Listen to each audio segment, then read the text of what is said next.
Hi there, welcome to Flashpoint. I hope you're enjoying the holiday weekend, and I hope you've had plenty of blessings to count.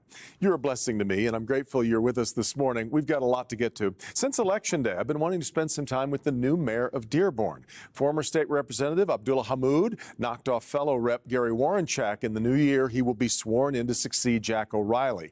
In fact, he's one of 3 Muslims to win mayoral seats this month. We're going to talk about that, but also about the enormous infrastructure problems that await any mayor of a city right now in Michigan. Also this morning, the price of college tuition has, of course, rocketed out of sight, so much so that the college degree we have long cherished as such a resume builder looks more and more daunting to many. Right now, Americans owe nearly $2 trillion on tuition loans. We're going to look at a new program called Degree Forward that knocks both time and money off getting that degree. The idea being that then you can spend more time making money off your degree.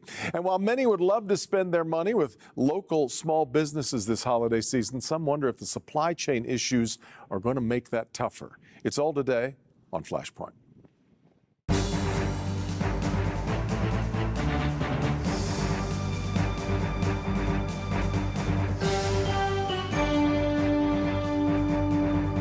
Well, Dearborn has long been the heartbeat of Arab American life in southeast Michigan, and yet it was only this year that an Arab American won the election to lead that city.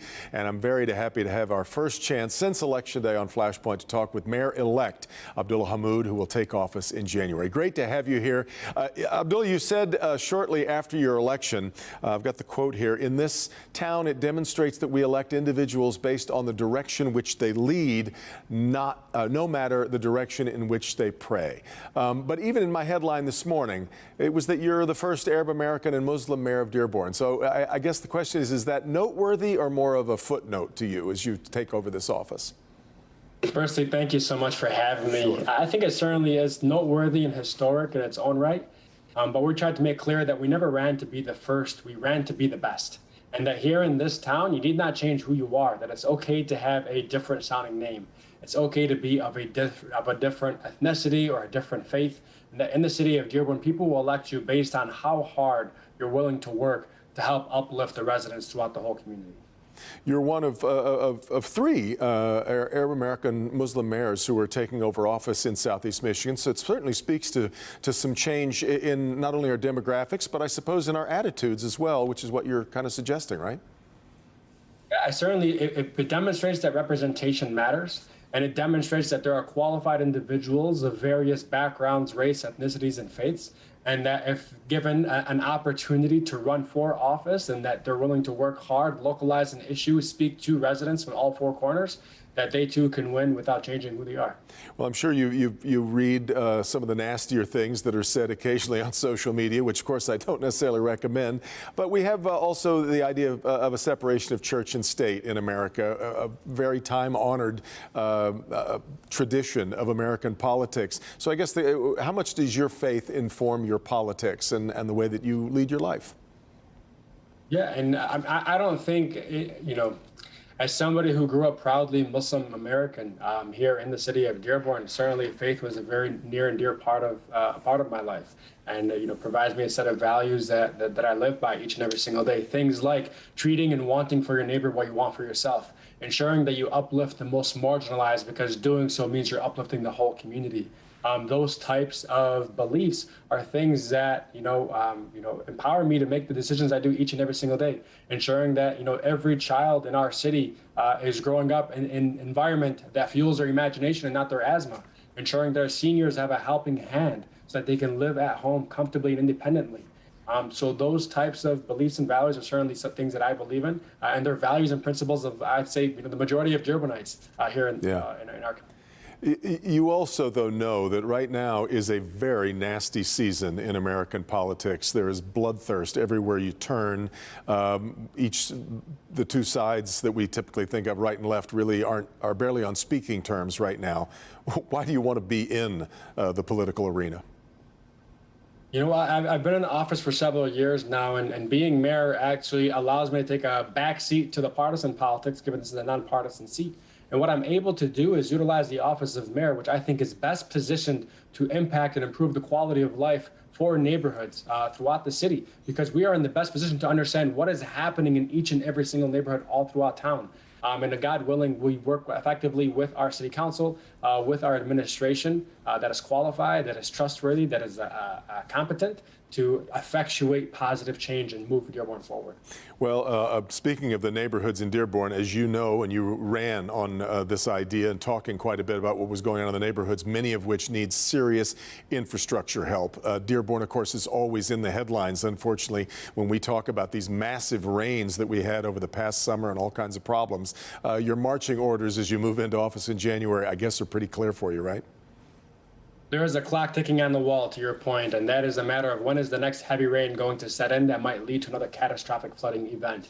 And so on day one, we've already begun the conversations actually prior to assuming office about short, mid, and long-term solutions to help ensure that if a rain happens, a heavy rain happens, that people don't have to be anxious about whether or not their basements are going to flood and that they're going to put their livelihoods out at the curbside waiting for a dump truck to pick it up. So it's certainly top of mind for us.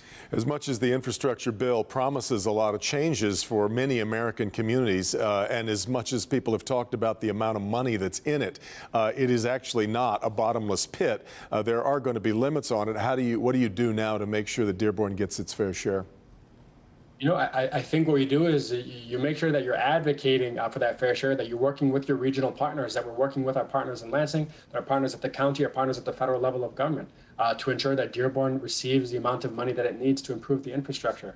Secondly, it's not just in the bipartisan infrastructure package. There's obviously the promise of the Build Back Better. We have the American Rescue Plan Act dollars, and there are several other ways in which we can, ensure that we prioritize these issues for our residents. So we have to work, in a smarter way, in a more efficient way. We also have to work collaboratively, ensuring that everyone is pulled to the table regardless of their political beliefs, with the priority that we have to do what we must do to help fix our crumbling infrastructure. You're, of course, leaving the Capitol in Lansing. I'm really curious about your take about the atmosphere that you're leaving there. We watched the governor go tooth and nail against a lot of Republicans over COVID restrictions and COVID policies, and yet we also saw a bipartisan budget agreement. Can you kind of describe for me how you think whether the headlines match the relationships and the abilities right now, the effectiveness of our legislature? You know, certainly there are issues that the legislature disagrees with the governor, and traditionally that tends to be a partisan disagreement. But often what's not captured in the headlines is the amount of times that the legislature on both sides of the aisle comes together to the table with the governor administration to pass something meaningful, such as the bipartisan appropriation bill and supplemental bills that we're working on currently. These are the types of investments that we're making throughout the state to help improve the quality of life for residents all throughout Michigan, regardless of whatever political beliefs that they have. So I think what's not captured is just how many times we do come together. If you were to capture in a percentage, I think something like nearly 90% of bills are passed along bipartisan manner, but it's traditionally those bills, the outliers that tend to make a little bit more noise that are captured in the headlines. Well, lastly, you now move from worrying about the state response to COVID to now what you do about it as mayor of Dearborn, getting as many people vaccinated or whatever your plans may be. What are your plans for trying to move the pandemic forward or our response to the pandemic forward as you become mayor? You know, I think the uniqueness of me coming in as mayor is I'm also a public health, I'm the first public health mayor for the city of Dearborn. I'm an epidemiologist by trade.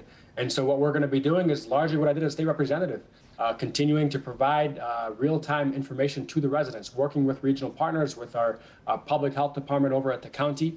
We have plans for bringing in a public health director over at the city of Dearborn to begin to see what we can do best in implementing public health strategies to safeguard our residents. Good deal. Abdullah Hammoud, as you and I are recording this conversation, you're awaiting word from your wife to tell you it's time to go to the hospital for a blessed event.